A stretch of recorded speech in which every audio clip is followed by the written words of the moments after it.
everyone, and welcome to a new video featuring a slightly different hair color and a slightly more positive attitude. So hopefully this will be more successful and more enjoyable for both of us than my last attempt at making a 1950s dress on camera. And this dress is actually Valentine's Day themed, and it was inspired by a Valentine's Day fabric. It's not the traditional red or pink material covered in hearts. Instead, it's a black and white material covered in hearts. I think I saw this and was really attracted to it because it's such a bold fabric and because the contrast in it is so dramatic. And also because it's covered in black hearts, and I can relate to that having one myself. I'm just kidding, there is love in my heart, it's just mostly directed towards my dog. But there's nothing wrong with that. Now when I saw it, I bought 4 yards of the heart fabric, which should be plenty for a dress, but I really wanted to pair this fabric with another bold material that's in the same color palette. So I also have this black and white striped fabric, and these were both purchased from Joanns. After buying them, I raided my stash, and I have found a black lace trim and a ruffled white eyelet trim that pair really nicely with these materials. So if I feel like the design needs some jazzing up and some ruffles, which is likely given that this is me we're talking about, then I might incorporate those as well. But they aren't part of the original design, and speaking of the original design, I shall show that to you as well. So this is what I originally had planned for the project. I wanted to do a very fitted 1950s inspired bodice, and I wanted to use the heart fabric almost like it's a bib, but it would be seamed into the bodice. So the heart fabric would make up the front of the bodice, but then it would be framed by the striped fabric, and the striped fabric would be going horizontally across the shoulders and then vertically down the sides of the bodice. The front of the skirt would be made from the heart fabric, the sides would be made up of the striped fabric, as with the sleeves, and then the cuffs and the collar would both contrast and be made out of the heart fabric. And of course, it will be paired with a wide black belt and some matching shoes. Or at least that's the way that I have envisioned it. So this is very much 1950s inspired both in silhouette and in style, but obviously the fabrics I'm using are a little bit funky by 1950s standards. But I think it's going to be a really neat combination, and I'm really excited to see how this dress turns out. And of course, excited to take you guys on the journey with me. And if this does work out, either as I expect or better than I expect, then I will be posting the bodice pattern over on Patreon, so it's available for all of you to download. It is a self-drafted pattern, and I have tested it. I've made 2 mock-ups of it, and I'm feeling relatively confident about it, so hopefully by the end of this video we will end up with a dress that looks nice on a dress form and actually fits me, because those things are not mutually exclusive. And on that note, I'm going to get right into the video, and I really hope you enjoy! The bodice consists of a front and back piece cut from the heart fabric, a front side, back side, and shoulder piece cut from the striped fabric, along with sleeves cut from the striped fabric, and cuffs and a collar that are cut from the heart material. I like when I say heart material because it makes me feel like I'm on a survival show making some sort of garment from animal organs. Wouldn't that just make for an entertainingly disgusting video? I'm like 5 minutes into this video and I've already come to such a cheery subject matter. Anyway, when everything was cut out, I began pinning the cuff and collar pieces together so the edges were aligned and the right sides were facing each other. I sewed around the top, vaguely pointed edge of the cuff pieces with a 1/2 inch allowance. And then I sewed around all the outer edges of the collar. The only portion left open will be aligned with the neck opening of the bodice, but that is a long way off.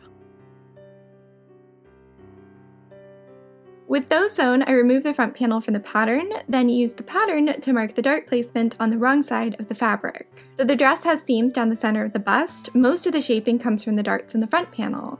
This is because I wanted the side panels to be pretty straight to mimic the vertical stripe print of the fabric they would be cut from. The darts were pinned and sewn, but apparently the footage of sewing them has ended up somewhere in the iMovie abyss where I cannot find it. So you'll just have to trust me when I say that they were sewn, and enjoy this lovely footage of me ironing the aftermath of sewing them.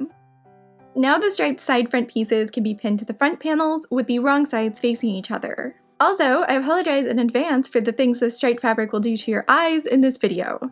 It doesn't affect me, but apparently the employees at Joanns found it wonky. And I don't think they meant that in a good way. And while I was in the pinning mood, I also pinned the side back panels to the back panels, once again with the wrong sides facing each other.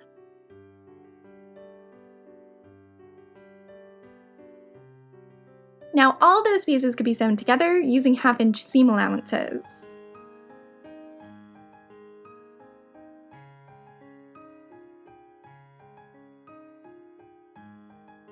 Seam allowances which were almost immediately trimmed down to a 1/4 inch. Then the seams were ironed flat, and I used a tailor's ham to make this process easier.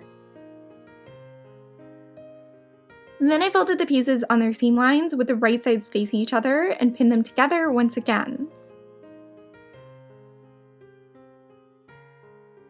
And finally, I sewed them once again with 1/2-inch seam allowances, creating tidy 1/2-inch wide French seams. These encase the raw edges and prevent my seams from fraying in the future. Now these seams can be pressed for the final time. Speaking of pressing, I got back to work on the cuffs and collar. I clipped excess bulk out of the points, then trimmed the rest of the seam allowance on the sewn edge down to 1/4 inch. Then I broke out my tailor's board, which is a handy wooden board with all sorts of points and curved edges. You can fit whatever you're trying to iron to the board to create a more convenient pressing surface. I did just that, then ironed the seam allowance open. This tool isn't really necessary for these cuffs, but it's fabulous for collars or anything with really defined points. I wouldn't want to do any sort of tailoring without it and would highly recommend adding one to your sewing arsenal. Unfortunately, the only new ones I can find are like $70, but I got a used one from the 60s on eBay for half that price using the search term June Taylor's Tailor Board. And fun story, I learned about these because I found one of these at an estate sale for like $3, but didn't know what it was, so I didn't buy it. Then I came home, Googled it out of curiosity, decided I need one, and paid 10 times that price to order one online. I'm not saying that impulse buying is good and healthy, but it would have saved me $30, so I'll let you be the judge of that. I think that's enough rambling for now, so let's get back to the sewing. After the seam allowance was ironed open, I turned the cuffs right side out and ironed them flat. Then I repeated all of those steps with the collar pieces. Except to turn the collar right side out, I need to use a pointy turning tool to get the points pointy. So here I have my collar pieces and my cuff pieces, which have been turned right side out and ironed, and I'm playing around with the thought of adding some trim to them. So I don't think I'm going to decide for sure until I have the bodice mostly together, because then I can actually pin the collar on and get an idea, but I might just pin some... Sorry, very important call about my car insurance expiring, which is weird since I don't have a car. So I have this eyelet trim in white. I think it's actually off-white. It's like a very subtle off-white, so I think it will work for this. It seems to look fine with the fabric. And then I have a couple yards of this black trim that I picked up from Lace Place in Lancaster, Pennsylvania. And I thought it might be kind of cute if I stacked these and then had them trimming the collar. And I think it'd be easiest to do that if I sewed these two trims together first. So I might cut a piece of trim long enough to go around the perimeter of the collar and then sew these two trims together and pin it on, see what I think. And I was thinking about putting this around the top edge of the cuff too.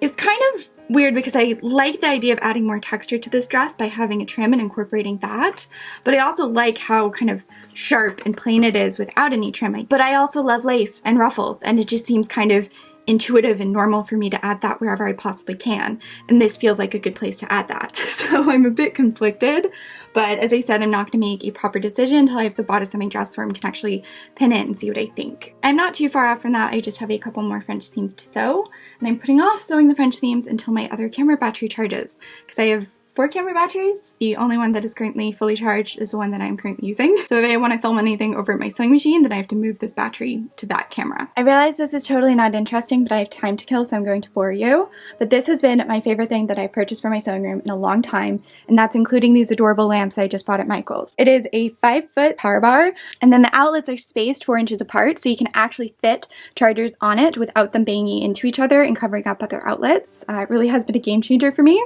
because before I would have like 3 different power cords and they each had like 5 or 6 plugs on them, but the camera battery chargers are so big that they would cover half the plugs. So to charge 4 batteries, I would need 2 or 3 power cords, and it was just ridiculous. And this is so much tidier, and I love it so much. It's really great. Also, I decided to treat myself for Valentine's Day and order some stuff from Lush. I also might have gotten some nail polish as a Valentine's Day gift to myself too. Now I feel a little stupid because my mouth tastes like soap because I used my teeth to peel off the foil and all the shower gels, but it was worth it because I got to smell the deliciousness of Lush shower gels. Anyway, I just finished opening up my nail polish order, and I thought I would show you because these are so pretty. I ordered from Pop Polish, who I will link down below. They have an Etsy store, and now I probably procrastinated enough and should get back to sewing. I quite literally have a glorious green light to get back to work. Okay, back to work. The shoulder pieces were pinned to the front of the bodice with the wrong sides facing each other. These were sewn on with a 1/2-inch allowance, then the seam allowance was trimmed down. The seam was ironed flat, then folded on the seam line, ironed again, pinned again, sewn again, and ironed again. The usual French seaming process that will be repeated many times in this video. Then the back panels were pinned to the remaining long edge of the shoulder panel, once again with the wrong sides facing each other, and you can probably guess the next few steps that followed. That means I don't have to explain them, but that won't stop me from showing them to you.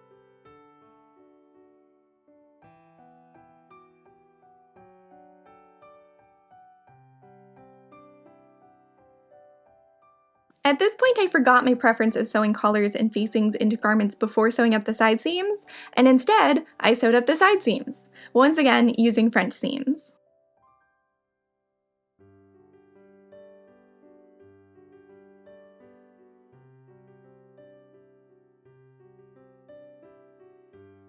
And at this point, you might be thinking the French hell is over. But no, there are more seams to be sewn, specifically the sleeve seam, so I sewed that too. I'm filming this after midnight and just want to make a comment about how weird it is that there's so much sewing in a sewing video, and then I realized the stupidity of that statement, and yet here I am, saying it anyways. So here are the collar options. I originally tried it without any trimming because I mentioned that I kind of liked the sleek idea of that, but it didn't look very good at all. The collar just completely blended in with the heart fabric, which I sort of expected, but it was definitely more blending in than I anticipated. So I've definitely decided that I want to do lace trim of some sort, and on the left side I have the ruffle in addition to the black lace, and then on the right side I just have the black lace, and I like how it looks with the ruffle a lot more. I think it's really cute and still quite subtle. So that's what I'm going to do for the collar, and I'm probably going to mimic this on the cuff too if I have enough trim to do so. That means I have to sew the pieces of lace together and then get them pinned on, and then I'm probably going to have to whip stitch the edge down after top stitching it in place, just because otherwise I think it's going to flap about and get kind of messy after I wash it a few times. But I can figure that out after I get the lace sewn together and top stitched onto the collar. So that's going to be the next step.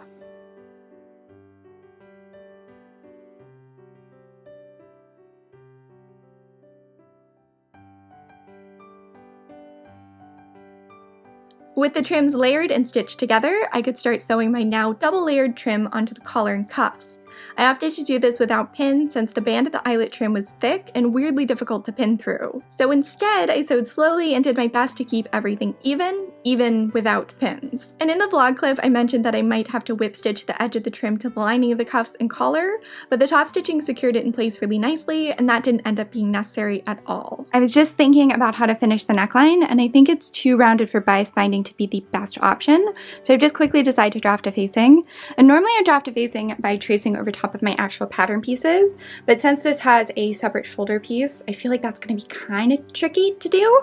So instead I have just gone ahead and draped it on my dress form, and I'm going to cut this out and transfer it to paper. And I haven't marked the bottom edge of the facing because I'm just going to have the facing be like 2 inches wide, so it'll be easier to do with a ruler than trying to estimate it while it's on the dress form. The facing got transferred to paper, seam allowance was added, then it was pinned and cut from the remnants of my heart fabric. I notched the facing at the center front, then folded the short ends inward by 1 inch and the outer edge inward by 1/2 inch. And when I say fold, I mean turn inward without pins and use my iron to press into position. Now things can start coming together. I pinned the collar around the neck edge of the bodice with the center fronts and backs aligned, and the right sides facing outward. Now I'm pinning the facing to this edge as well, this time with the right sides facing each other, and aligning the notch with the center front of the bodice. Then the collar and facing can be sewn on at the same time with a 1/2 inch allowance.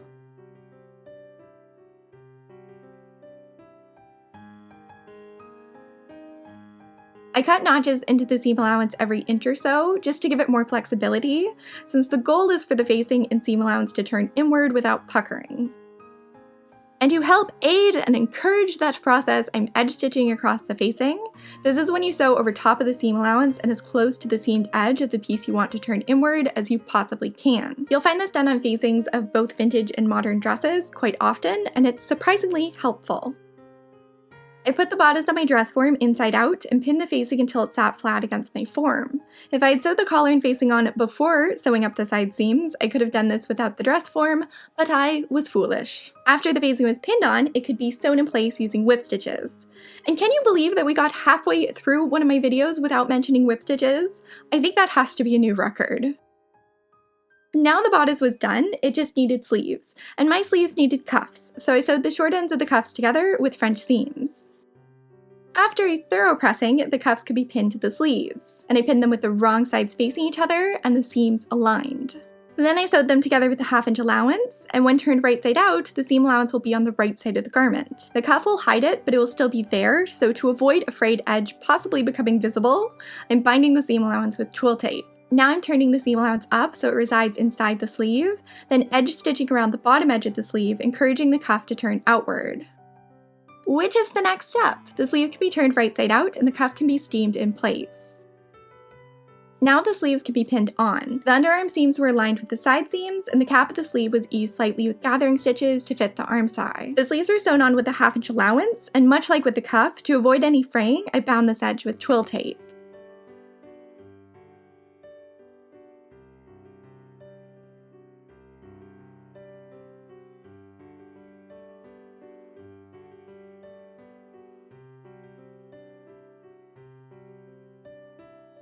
The skirt consists of 4 pieces, the first of which is a 24" by 33¾ panel cut from the heart fabric to serve as the front of the skirt. I'm also cutting out 2 16" by 33¾ panels from the heart fabric as well, which will be the back of the skirt. And 2 32" by 33¾ pieces from the striped fabric. In case you hadn't figured it out, the skirt will be 33¾ inch long prior to hemming, which is why they all have that measurement in common. All these pieces were sewn together with 1/2 inch allowances, with the wrong sides facing each other.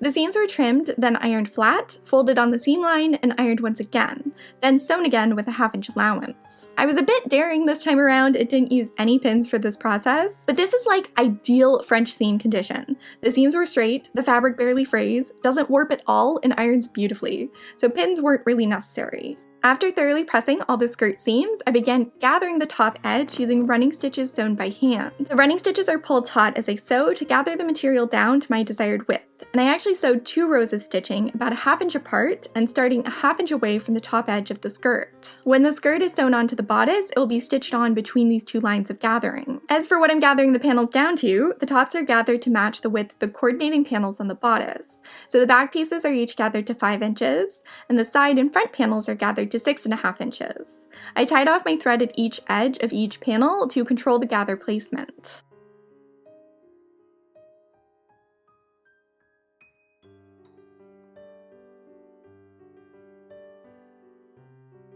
When that was done, the skirt was pinned to the bottom edge of the bodice with the right sides facing each other. I originally planned on having the skirt sewn on with a 1/2 inch allowance, but the bodice was a little long-waisted, so I sewed it on with 3/4 inch seam allowances instead. Then I trimmed the seam allowance down to 1/4 inch just to avoid excess bulk at the waistline, and to avoid fraying in the waistline, I also bound this edge with twill tape, as I did on the cuffs and arm side earlier on.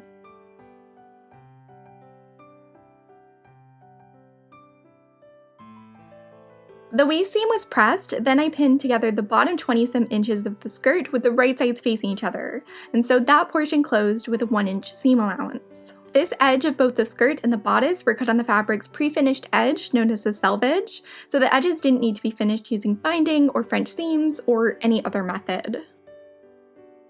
I folded the edges of the open portion of the back of the dress inward by 1 inch using my iron. I did this by eye, and I think it turned out fine, but using chalk to mark a guideline to fold the seam allowance to probably would have been a good idea. Now the zipper can be pinned in place, and I'm using a 22-inch long zipper that starts about 1 inch away from the top edge of the back of the bodice. And I'm pinning this so the folded back edge of the dress covers the teeth of the zipper. I'm also tucking the collar out of the way prior to pinning. The zipper is not secured to the collar in any way, it should hang free. However, the facing is tucked over the zipper tape on the interior of the bodice and will be sewn in place when the zipper is stitched in, which was the next step. Using a zipper foot, I went around the perimeter of the zipper, securing it neatly in place. Now I could do a fitting, which luckily went quite well, and move on to the final, and my favorite part of most projects, the hem. Hems are just really difficult to screw up, and I appreciate that, especially when you're working on things as complicated as mid-century or historically inspired costumes. My confidence in every step that goes into constructing them is minimal, except for the hem, so I always look forward to this part. For this hem, I marked a line 4 inches away from the bottom edge of the dress. Then I folded the bottom edge up to meet that line and ironed it in place. This created an even 2-inch hem all the way around the dress. But raw edges were still visible, and it was a little long, so I folded the bottom edge inward by another 2 inches and pinned it down. In total, the skirt was drafted with a 4-inch hem allowance in mind. I decided to stitch the hem by hand using whip stitches, which I'm sure is a surprise to absolutely no one.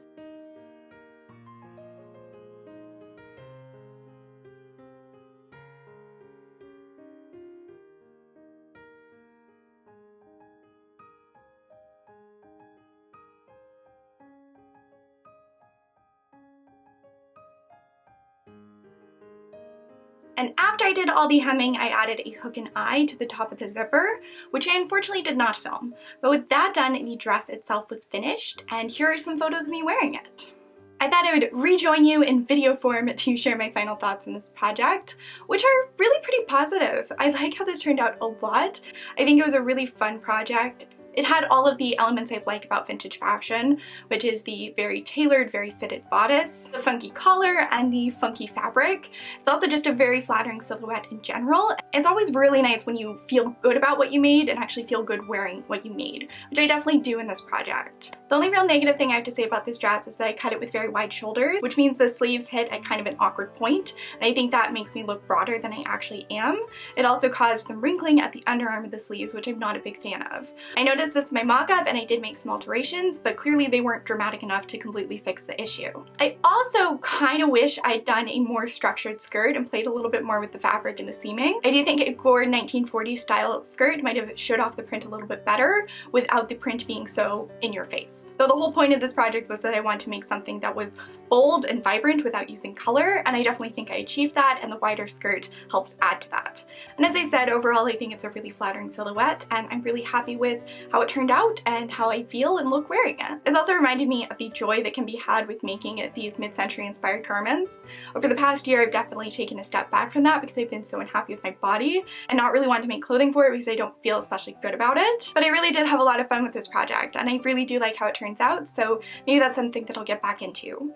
And speaking of getting back into things, I promise I have some more elaborate videos and some more historical projects planned, so if that's what you subscribed for, stick around. I promise they're coming. I've just spent the first part of this year really focusing on the foundation garments for those more elaborate projects, and those are just being finished up, which means I can get started on bigger and better things, and I'm so looking forward to sharing those with all of you. And I can make videos and projects like the ones that I'm planning on making in the future thanks to all of my wonderful patrons. I will have a whole bunch of their names on screen, but I want to give a verbal shout out to my top tier patrons, who are Jordan Carpenter, Sharon Cyreth, Heidi Nizer, Mo Quintana, Courtney F, Tracy Smith, Dallas, Dot Cosplay, and Sharon Wigham. I'm a little bit behind with Patreon credits, so these are the credits from December, and the credits from January will be in my next video. If you'd like to become a patron, there will be a link down below. You get early access to video, exclusive access to videos, along with some other stuff, including the pattern that I used for this bodice, which will be posted over there for the $6 and up tier. And on that note, thank you so much for watching. I really appreciate it.